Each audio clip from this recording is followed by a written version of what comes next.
दक्षिण भारत, 11वीं सदी। एक ऐसा युग जब चोल साम्राज्य शक्ति और विजय का प्रतीक बन चुका था। लेकिन लगातार युद्धों ने साम्राज्य की नींव को हिला दिया था। सीमाओं पर खतरे थे, दुश्मन अवसर की तलाश में थे और साम्राज्य को चाहिए था एक मजबूत नेतृत्व। तभी इतिहास में उभरा एक नाम, वीर राजेंद्र चोल। 1063 ईस्वी जब उन्होंने चोल सिंहासन संभाला, उन्हें विरासत में मिला एक विशाल लेकिन चुनौतीपूर्ण साम्राज्य। पश्चिम में चालुक्य शक्ति लगातार संघर्ष कर रही थी। हर सीमा एक नई परीक्षा बन चुकी थी। लेकिन वीर राजेंद्र सिर्फ राजा नहीं थे, वे युद्ध भूमि में तपे हुए सेनापति थे। उन्होंने सेना को फिर संगठित किया, रणनीति बदली और दक्कन की ओर बढ़ चले।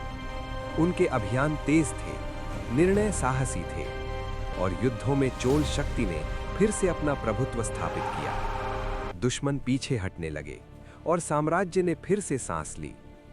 लेकिन उनकी महानता सिर्फ युद्धों में नहीं थी। उन्होंने प्रशासन को स्थिर किया, व्यापार मार्ग सुरक्षित किए और समुद्री व्यापार को नई गति दी। चोल बंदरगाहों से निकलते जहाज दूर देशों तक साम्राज्य की समृद्धि का संदेश ले जाने लगे।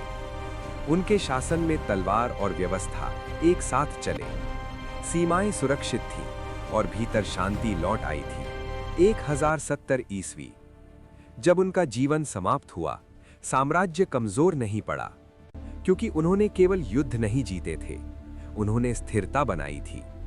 कुछ शासक विजय के लिए याद किए जाते हैं, लेकिन वीर राजेंद्र चोल उस सम्राट के रूप में याद किए गए जिसने कठिन समय में साम्राज्य को संभाल लिया।